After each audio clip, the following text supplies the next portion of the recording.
Bismillahirrahmanirrahim. Assalamualaikum warahmatullahi wabarakatuh. Selamat siang, adik-adik mahasiswa manajemen di mata kuliah pengantar ekonomi.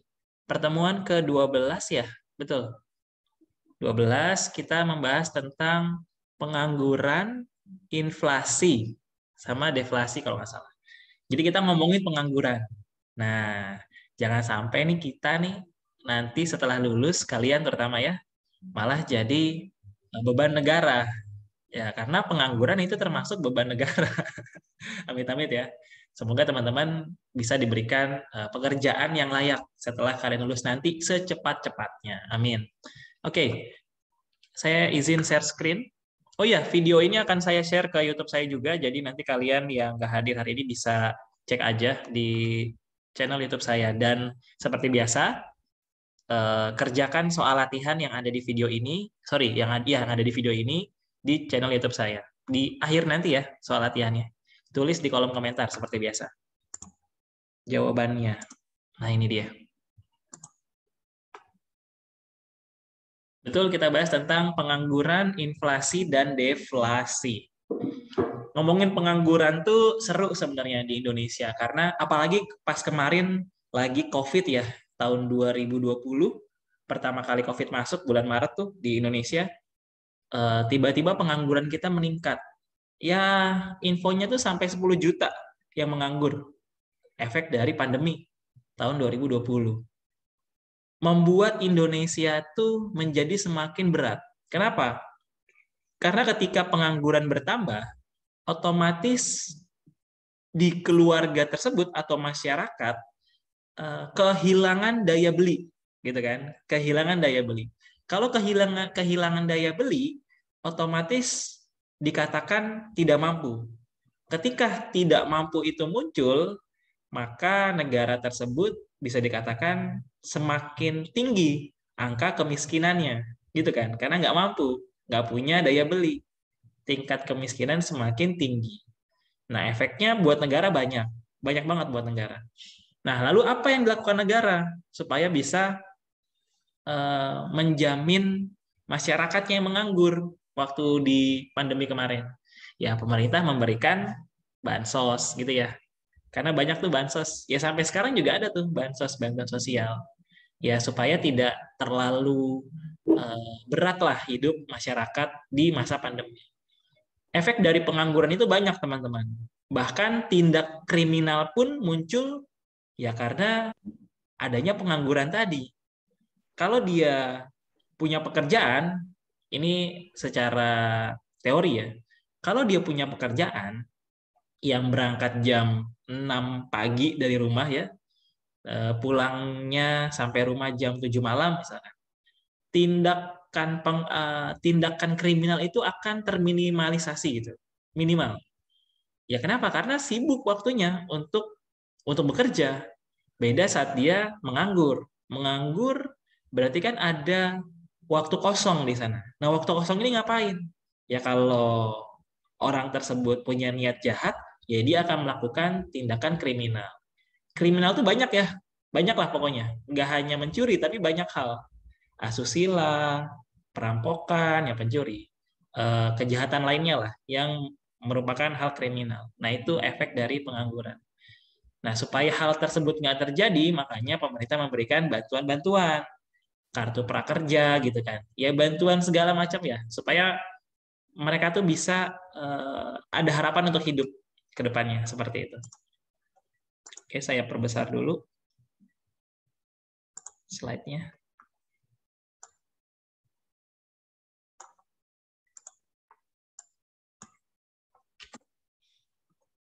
Definisi pengangguran. Pengangguran atau biasa kita sebutnya tunakarya gitu ya. Ya orang-orang yang nggak bekerja sama sekali. Pengangguran, namanya juga pengangguran. Teman-teman tahu lah, ini nggak perlu saya jelaskan. Ya orang-orang yang tidak bekerja sama sekali disebutnya tunakarya. Tidak memiliki karya kan. Atau seseorang yang sedang berusaha mendapatkan pekerjaan yang layak. Nah, nggak selamanya pengangguran itu mau menganggur. Ya pengangguran itu kan pasti juga sedang berusaha supaya bisa mendapatkan pekerjaan yang layak. Tingkat pengangguran dapat dihitung dengan cara membandingkan jumlah pengangguran dengan jumlah angkatan kerja yang dinyatakan dalam persentase. Disebut dengan tingkat pengangguran. Kemudian akibat pengangguran jangka panjang. Nah, akibatnya apa? Ya menurunnya GNP. Sudah kita bahas ya kemarin ya, minggu lalu GNP. Dan juga pendapatan per kapita suatu negara. Makin menurun nih pendapatan per kapita suatu negara. Saat pendapatan kapita kita turun, ya berarti kita dikatakan sebagai negara yang miskin. Nah, itu bahaya.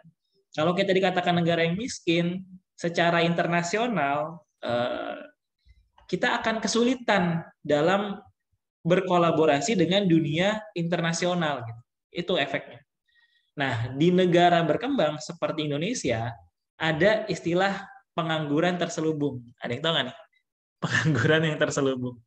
Nah, ini pekerjaan yang semestinya bisa dilakukan dengan tenaga kerja sedikit, dilakukan oleh lebih banyak orang. Misalkan, contoh nih ya, dalam sebuah event, 17 Agustus misalkan, 17 Agustus. Misalnya si Fania mau bikin acara 17 Agustus, ada anggarannya dari kantor. Misalnya Fania kerja di pemerintahan misalnya, ya taruhlah kementerian apa Fania? Keuangan misalkan. Kementerian Keuangan ada acara 17 Agustus, Fania menjadi ketua pelaksananya. Contoh seperti itu. Nah, di event tersebut disusun dong susunan panitia ya. Susunan panitia ada seksi acara, seksi peralatan, konsumsi dan lain sebagainya. Harusnya kegiatan tersebut bisa dimaksimalkan dengan 20 panitia. Karena panitia itu ada honornya, honor panitia. 20 panitia harusnya. Tetapi karena satu dan lain hal yang tidak bisa dijelaskan, Fania itu membuat kepanitiaan menjadi 40. Yang harusnya satu sesi itu hanya satu seksi ya, seksi acara hanya misalkan 2 orang, dia buat jadi 4. Oh, banyak banget nih. Nah, itu yang disebut dengan pengangguran terselubung. Karena ada honornya di sana ya. Kalau nggak ada honornya berarti ya nggak disebut pengangguran juga. Jadi pekerjaan yang semestinya dilakukan sama sedikit tenaga kerja, 20 orang nih, harusnya 20 orang bisa. Tapi Fania buat 40 orang. Nah, itu kalau disambungkan atau dikaitkan dengan jam kerja. Nah, jadi yang 20 orang lagi nih, ya istilahnya pengangguran terselubung. Ya asal ngikut aja gitu kan. Kalau kalian bikin kelompok misalkan, yang kecil nih kelompok, satu kelompok bikin 5 orang ya, yang kerja berapa orang? Paling 1 atau enggak 2, sisanya 3 ngapain? Titip uang ya. Nih saya bagian yang bayar aja. Ini terselubung nih. Harusnya dia bekerja juga, ngetik, ngapain gitu ya. Ada pekerjaan yang dia lakukan, tapi dia nggak kerja, hanya ngasih uang aja buat patungan ngeprint. Itu disebut dengan terselubung. Nah, jelas ya teman-teman ya. Itu secara mudah pengertiannya. Namun kalau secara bahasa pekerjaannya ya memang benar-benar di sebuah pekerjaan tersebut, di instansi tersebut, nggak perlu orang itu, tapi dibikin ada orang itu. Misal di pabrik harusnya cukup 20 orang, tapi sampai 50 orang yang ngerjain. Itu kan terselubung tuh. Ini contohnya berdasarkan jam kerja tadi.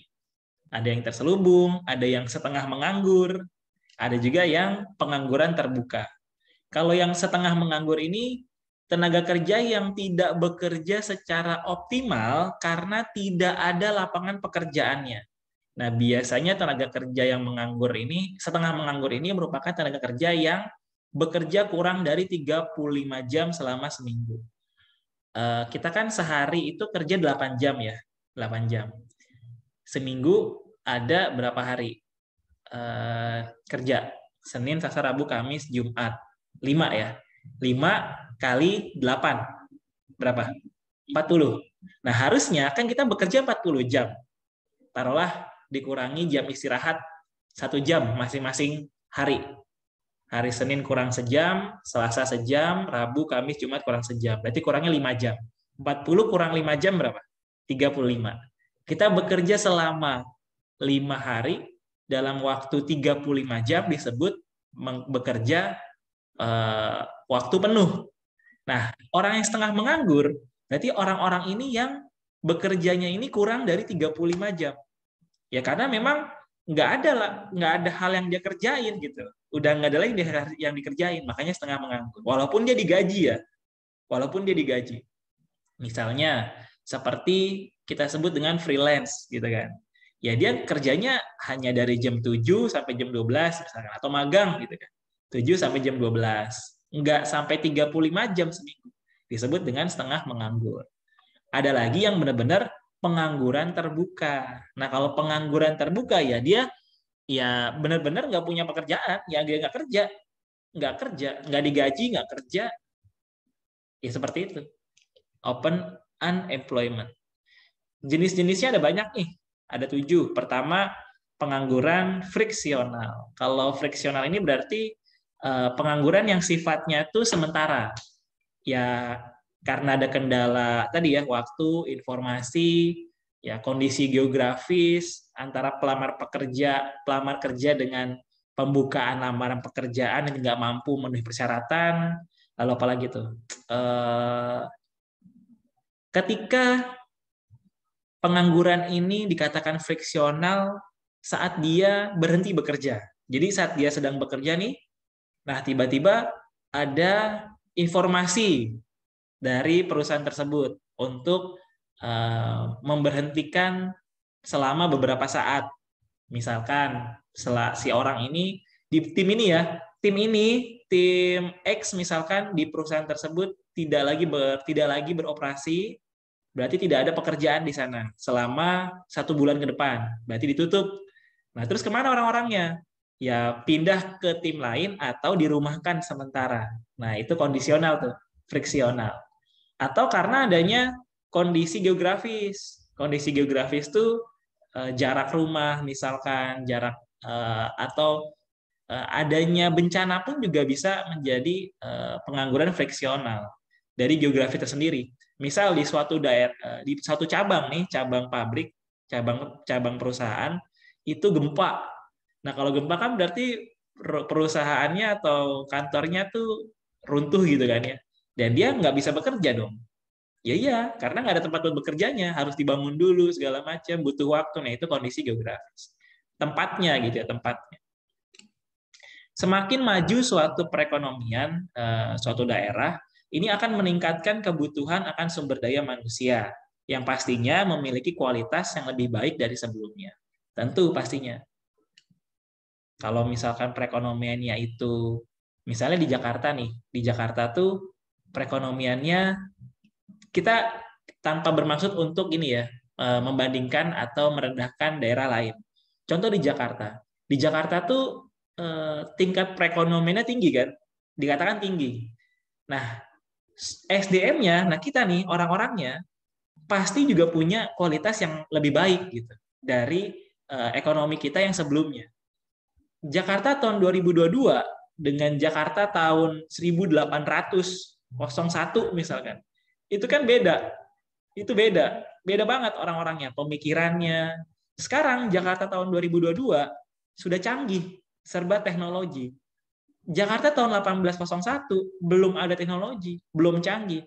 Nah itu tadi, ketika perekonomian kita naik di daerah kita nih di Jakarta, maka masyarakatnya juga akan naik kualitasnya, pemikirannya, gaya hidupnya naik. Nah ini yang kadang belum merata di Indonesia. Di Maluku, di Poso, di mana lagi? Medan misalkan, atau di Aceh, beda pasti kualitas SDM yang dimilikinya jika dibandingkan antar daerah ya, seperti itu. Ada pengangguran konjungtural atau cycle unemployment. Pengangguran konjungtural ini pengangguran yang diakibatkan oleh perubahan gelombang naik turunnya siklus ekonomi. Misal di suatu daerah ini dikatakan tidak baik dalam hal perekonomiannya turun. Kenapa? Ya ada bencana salah satunya, atau kebijakan pemerintah nomor 2-nya, atau ada wabah daerah tersebut nomor 3-nya. Sehingga perusahaan-perusahaan di sana, atau yang keempat, daya beli masyarakatnya berkurang, sehingga perusahaan-perusahaan di sana harus tutup. harus tutup tadi. Ketika perusahaan tutup, berarti kan harus mem-PHK orang. Nah, ketika mem-PHK orang, muncullah pengangguran konjungtural. Seperti itu. Ya, karena kehidupan perekonomian ya, siklus ekonomi di suatu daerah. Kemudian ada structural unemployment. Kalau pengangguran terstruktur, ini pengangguran yang diakibatkan oleh perubahan struktur ekonomi dan corak ekonomi dalam jangka panjang. Nah, pengangguran struktural ini bisa diakibatkan oleh beberapa kemungkinan. Pertama, permintaan berkurang. Permintaan akan barang tersebut berkurang. Adanya kemajuan penggunaan teknologi. Nah, perusahaan yang nggak bisa beradaptasi dengan hal tersebut pasti tutup. Contoh yang ada di Sinar Harapan. Ada namanya perusahaan koran Sinar Harapan. Sinar Harapan itu yang ada di Cawang tutup. Kenapa ya? Karena orang sekarang nggak baca koran cetak ya. Bacanya apa? Ya koran online yang ada di gadget masing-masing. Contoh seperti itu. Ada juga kebijakan pemerintah. Seperti itu. Selanjutnya ada seasonal. Kalau seasonal unemployment ini musiman penganggurannya. Contoh ya petani nih, petani menanti musim tanam, ya dong. Ya kalau dia belum waktunya panen, ya dia nggak akan dapat uang. Tapi ketika dia tidak panen, ketika dia panen, dia akan mendapatkan uang. Ya nunggu kapan waktu kita bertanam. Itu petani contoh. Atau pedagang duren. Pedagang duren ya nunggu musim duren baru bisa ngejual duren, gitu kan ya. Contoh seperti itu. Seasonal. Ketika dia tidak ada musim duren, berarti dia nganggur sebutannya. Menganggur. Ada pengangguran siklikal. Kalau siklikal ini berarti pengangguran yang menganggur adanya naik turun siklus ekonomi sehingga permintaan tenaga kerja lebih rendah daripada penawaran kerja. Ya, jadi perusahaan tuh biasanya kan ada outsourcing ya. Outsourcing ini. Nah, biasanya outsourcing ini menyediakan tenaga kerja kepada si perusahaan. Nah, ketika ekonomi di perusahaan tersebut sedang tidak baik, maka tidak ada permintaan untuk tenaga outsourcing. Nah, ketika tidak ada permintaan tersebut, maka si outsourcing ini kan jadi ya nggak bekerja orang-orangnya. Disebutlah pengangguran siklikal. Kayak misalkan TKI lah atau TKW. Ada outsourcing TKI di kita ya, di kita nih di Indonesia. Nah, yang di Malaysia minta biasanya tuh minta 100 orang dari Indonesia di perusahaan ini. Nah, di bulan Juni ini tidak ada permintaan, yang biasanya tiap bulan tuh ada 100 yang berangkat. Nah, berarti kan kita nih di Indonesia nggak memberangkatkan 100 orang di bulan Juni ini. Nah, otomatis di bulan Juni ini orang-orang tersebut yang ada di outsourcing tersebut mengalami istilahnya pengangguran siklikal. Ya nggak ada permintaan dari si vendor seperti itu. Ada pengangguran teknologi. Nah, kalau ini pengangguran yang terjadi akibat perubahan atau pergantian tenaga manusia menjadi tenaga mesin-mesin. Contoh sederhana, gardu tol, GTO ya, gerbang tol otomatis. Zaman saya SMA, itu saya kan kalau kuliah naik angkot ya. Waktu kuliah, sekolah, SMA, naik angkot. Saat SMA tuh saya naik angkot kan lewat tol. Nah, tol itu masih ada yang jagain. Jasa marga tuh petugasnya. Masih kita bayar masih cash gitu. Itu masih belum ada GTO tuh. Masih cash. Nah, setelah saya kuliah, yang bayar, yang petugas itu udah hilang, udah nggak ada. Kenapa? Karena sekarang sudah berubah menjadi gerbang tol otomatis, pakai tap gitu ya, e-money, flash, dan lain sebagainya. Terus itu kemana orang-orang itu tuh? Si Mbak, ada namanya Mbak Endah, Mbak Indah, Mbak Endang, Mbak Listi, itu kemana tuh? Karena biasanya Mbak gardu tol itu sering di apa ya, ya itulah, sering dibecandain sama supir-supir angkot. Seperti itu. Nah, kemana keberadaannya? Nah, itu bisa menjadi pengangguran teknologi. Kenapa? Karena ada pengurangan karyawan diimbaskan kita menggunakan mesin sekarang, nggak menggunakan orang.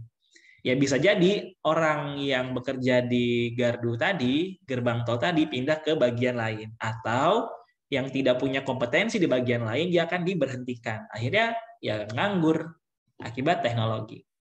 Kalau siklus ini pengangguran yang diakibatkan menurunnya kegiatan perekonomian karena terjadinya resesi.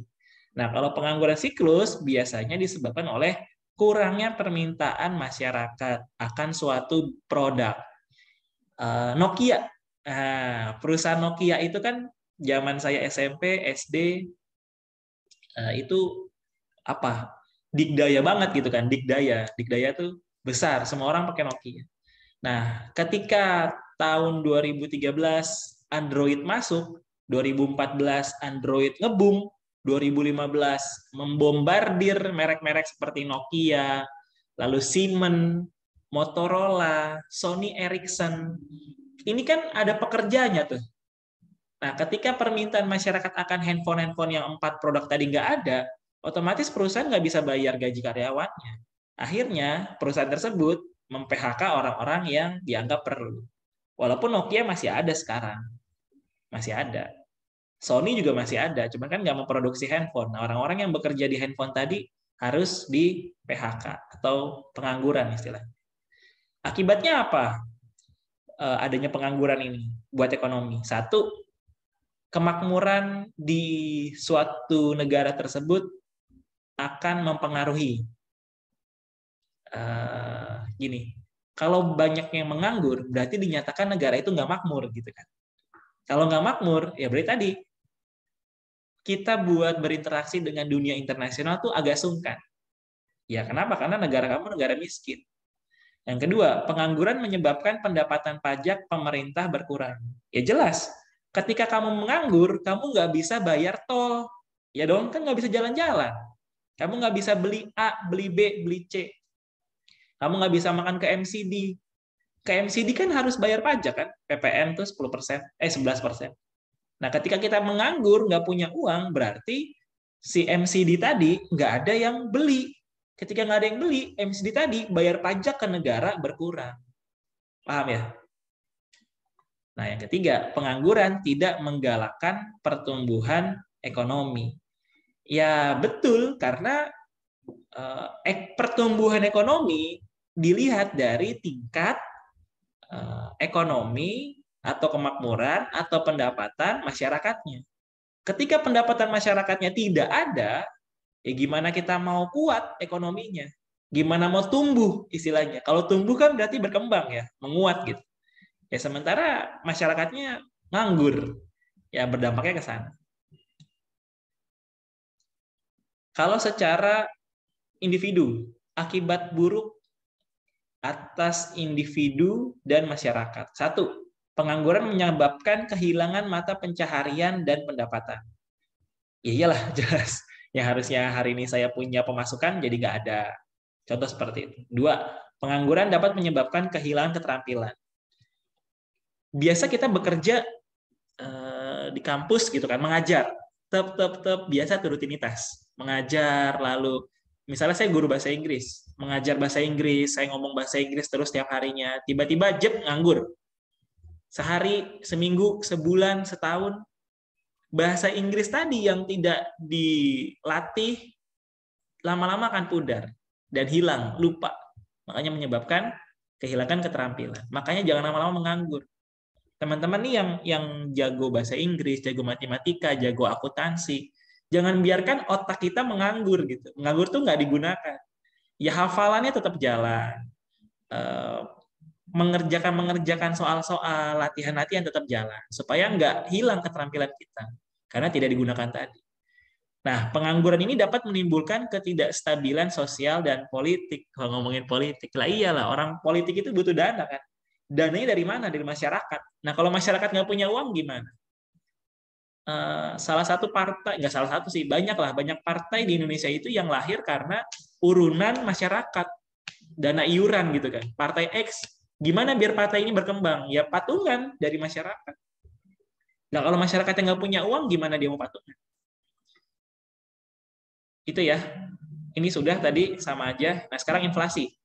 Inflasi ini adalah suatu proses meningkatnya harga-harga secara umum dan terus. Beras misalkan. Hari ini beras harganya 9.000. Minggu depan naik lagi 10.000. Minggu depannya lagi 11.000. Minggu depannya lagi 12.000. Tuh terus setiap seminggu sekali naik. Ini kan makin makin parah gitu istilahnya. Nah, ketika harga-harga naik, ini berkaitan dengan mekanisme pasar ya.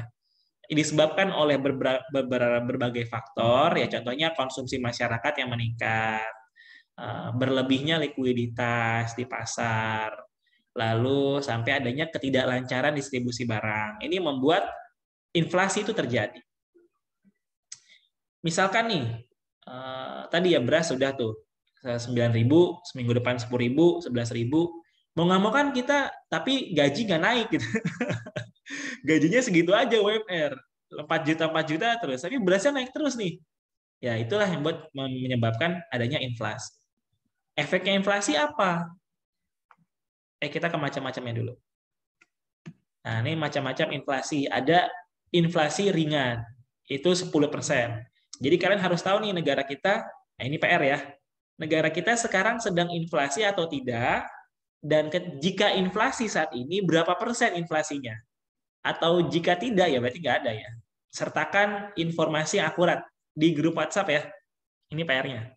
Cari tahu, apakah saat ini tahun 2022 bulan Juni, Indonesia sedang adanya inflasi? Jika sedang ada inflasi, berapa persen inflasinya? Dan apa sebabnya? Coba cari tahu. Ayo belajar. Nah, jika tidak ada inflasi, ya jelaskan. Kenapa nggak inflasi? Sementara harga-harga naik. Jelaskan ya, coba berpikirlah. Ada inflasi sedang, 10% sampai 30% per tahunnya. Ada inflasi berat. Ralat deh, jangan tahun ini, tahun kemarin saja, tahun 2021. Apakah tahun 2021 Indonesia mengalami inflasi? Karena kan hitungannya per tahun tuh kalau inflasi. Jika ada, berapa persen? Jika tidak, ya apa alasannya? Kenapa bisa nggak inflasi kita? Cari tahu. Ataupun jika ada inflasinya misalkan 11%, kenapa bisa inflasi? Nah, seperti itu. Jadi ada alasannya, ada atau tidak ada inflasi. Berdasarkan penyebabnya, adanya demand inflation. Kalau demand inflation ini inflasi yang timbul karena permintaan masyarakat terhadap atau berbagai barang itu kuat gitu. Ini pemerintah lagi mengkonsumsi madu, masker contohnya tuh tahun 2020, 2021. Butuh masker gitu kan. Banyak banget yang butuh masker. Butuh obat ini, butuh obat itu, banyak banget butuh obat ini, butuh obat itu. Akhirnya muncullah demand inflation. Lalu ada cost inflation. Kalau cost inflation ini inflasi yang timbul karena kenaikan biaya produksi. Biaya produksinya mahal, jadinya barangnya itu mahal. Kalau cost push inflation, tingkat penawaran ini lebih rendah dibandingkan tingkat permintaan. Ya tingkat penawarannya itu rendah, tapi permintaannya tinggi. Nah, kalau biaya produksinya ini naik, biayanya naik ya, berarti kan harga yang dia jual, si perusahaan tersebut akan ikut naik. Ya karena kebutuhan tadi tuh untuk memproduksi suatu barang, misalkan barang apa, misalkan yang ada setengah jadinya. Ya barang X lah ya. Barang X ini memerlukan bahan bakunya ABCD. Untuk membuat barang X ini bahan bakunya ABCD. Nah, ABCD ini ada bagian D yang naik harganya. Melambung tinggi. Karena langka, sudah mulai langka contohnya. Sudah mulai susah didapat poin D ini. Ya mau nggak mau, si barang X ini akan naik juga harganya. Itu cost inflation. Kalau berdasarkan asalnya, nah ini. Kalau asalnya berarti dari domestik dan juga imported. Kalau domestik, ya inflasi yang berasal dari dalam negeri. Karena adanya defisit anggaran belanja. Kalau imported, berarti inflasi yang terjadi di dalam negeri karena adanya pengaruh kenaikan harga di luar negeri. Gitu. Nah, kalau yang di luar negeri ini menarik. Kenaikan harga di dalam negeri ini terjadi karena dipengaruhi naiknya harga yang ada di yang ada di luar negeri, terutama barang-barang impor ya. Bahan baku industri yang masih belum dapat diproduksi dalam negeri. Jadi ada barang yang kita tuh harus impor gitu, bahan baku itu. Bahan baku kita harus impor sehingga barang yang dijual di dalam negeri tersebut harus naik. Contohnya apa ya? Sebenarnya ada sih. Nih, barang-barang yang Indonesia jarang ya. Biasanya tuh negara luar. Negara luar yang butuh bahan baku dari kita. Butuh rempah-rempah kita, butuh bahan bahan baku dari kita, bahan makanan dari kita, jagung-jagungan, ubi-ubian dari kita. Nah, kalau itu di kita naik harganya, sudah mulai defisit, negara tersebut yang memproduksi barang X tadi ya akan kesulitan buat mendapatkan bahan bakunya. Di Inggris ada yang jual tempe loh, tahu ya? Nah, itu kalau tempenya di kita naik, kedelainya naik di kita, ya di Inggris itu akan mahal harga tempenya. Contoh seperti itu. Oke, ada teori inflasi. Kalau teori inflasi ini satu teori kuantitas. Nah, teori kuantitas penyebabnya ada katakan satu jumlah uang yang beredar. Semakin banyak jumlah uang yang beredar di lapangan, maka akan menimbulkan inflasi. Nah, dua, karena psikologi. Ya harapan masyarakat adanya kenaikan harga di masa yang akan datang. Oh, ini kira-kira barang ini akan naik nih harganya, gitu kan. Ini barangnya akan naik harganya, ya udah disimpan. Setelah disimpan ternyata kemudian hari barangnya nggak naik. Ya rugi dia. Contohnya emas. Emas sih kemungkinan naik terus ya. Cuma naiknya kan ya naiknya 1.000 atau naiknya 50.000. Kripto tuh. Apalagi sih kemarin NFT ya. NFT udah adem-adem aja nih NFT. Teori Keynes. Inflasi terjadi karena masyarakat ingin hidup di luar batas kemampuan ekonominya. Ini lebih kepada gaya hidup lebih mewah ketimbang pemasukan ini. Besar pasak daripada tiang. Dia pengen pengen pengen punya punya harapan tuh hidupnya itu atau gaya gaya hidupnya ya di luar batas kemampuan ekonominya. Lalu ada teori struktural. Ini Keynes nih suka lucu kalau bikin teori dia. Contoh ini nih.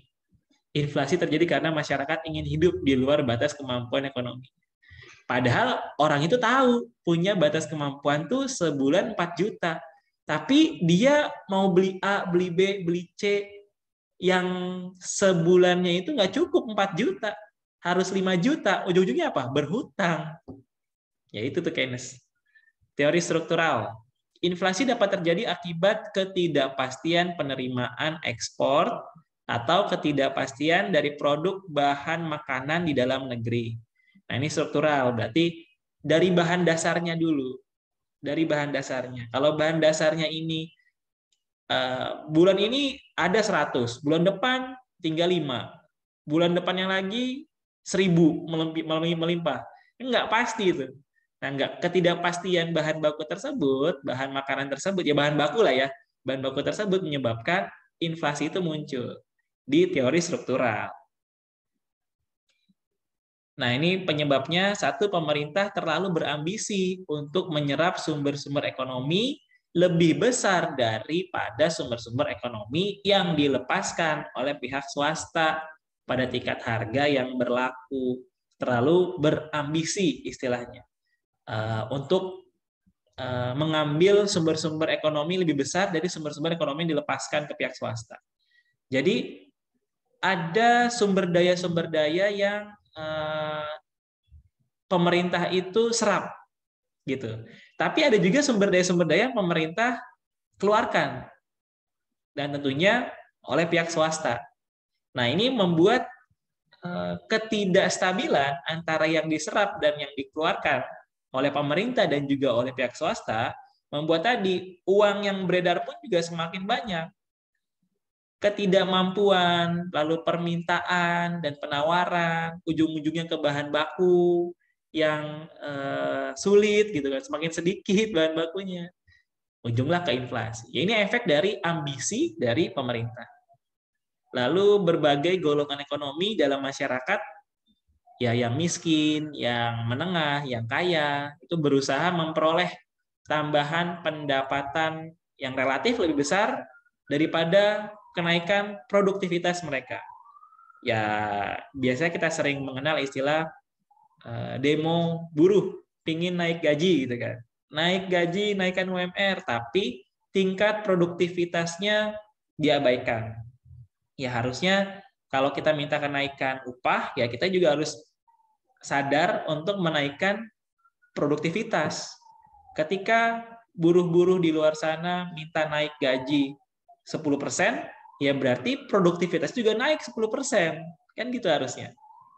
Sehari biasa membuat 100 barang, ya kalau naik 10% gajinya, berarti sebulan harus naik barangnya 110. Contoh seperti itu. Ya, yang bedanya kan di kita kan, ya kita hanya minta naik gaji aja. Namun ada beberapa yang tidak meningkat produktivitasnya. Dianggap bahwa gaji itu hak. Ya betul, gaji itu hak. Namun ada kewajiban gitu kan, setelah kita menerima hak tersebut. Apa kewajibannya? Ya tadi, produktivitas. Yang ketiga, pengaruh alam yang mempengaruhi harga terus-menerus. Kalau banjir, terus-terusan hujan, itu petani nggak panen kan? Kalau nggak panen, ya akhirnya beras jadi langka. Kalau berasnya langka, berarti kan permintaannya juga di pasar itu semakin naik kan harga beras. Ketika harga beras naik, ya sedikit orang yang bisa beli. Jadi berbagai macam lah hal-hal, terutama alam ya. Ini khususnya di sektor pertanian. Terus gimana cara mencegahnya? Oh, tinggal semenit lagi. Ini bisa dibaca di slide ya nih teman-teman ya. Atau di pause aja nih. Oke, cara mencegah inflasi. Nah, ini ada soal latihan dikerjakan nomor 1, di pause aja ya. Ini nomor 2, ini nomor 3, nomor 4, nomor 5.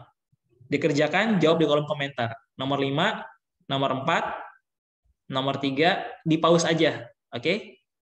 Nomor 1. Oke. Terima kasih untuk hari ini. Semoga materinya bermanfaat. Wassalamualaikum warahmatullahi wabarakatuh.